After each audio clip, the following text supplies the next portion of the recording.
Today's devotional comes from Job, chapter 42, verses 1 and 2. Then Job answered the Lord and said, I know that you can do all things, and that no purpose of yours can be thwarted.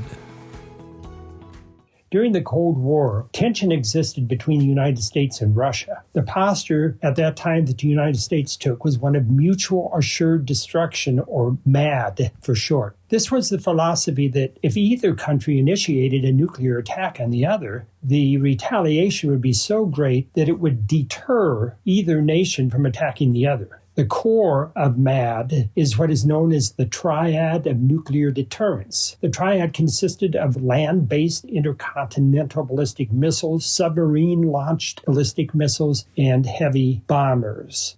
As we continue our focus on a stabilized approach to life, there is the triad of truths that are the core to stabilizing our approach to life. They are God's sovereignty, God's goodness, and God's purpose. Today, I want to emphasize this truth through Job's life. From the very beginning, Job had a strong belief in the sovereignty of God. After losing his livelihood, his servants, and his children, his words reflect this conviction in God's sovereignty. He said, Naked I came from my mother's womb, and naked I shall return. The Lord gave, and the Lord has taken away. Blessed be the name of the Lord. And in all of this, Job did not sin or charge God with wrong.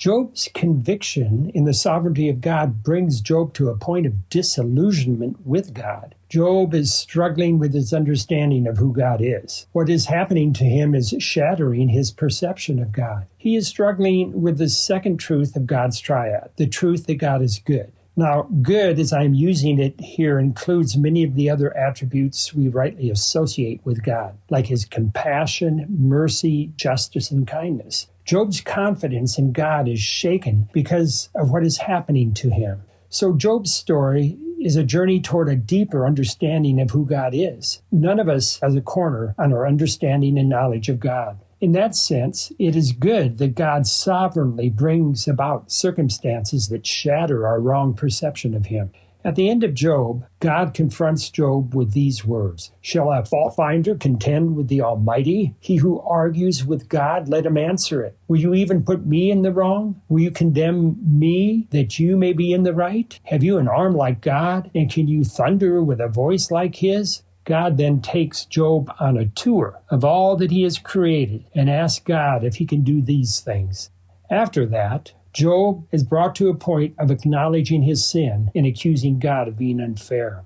Then Job answered the Lord and said, I know that you can do all things and that no purpose of yours can be thwarted. Who is this that hides counsel without knowledge? Therefore, I have uttered what I did not understand, things too wonderful for me, which I do not know. We may not understand why God does what he does, but we can trust him.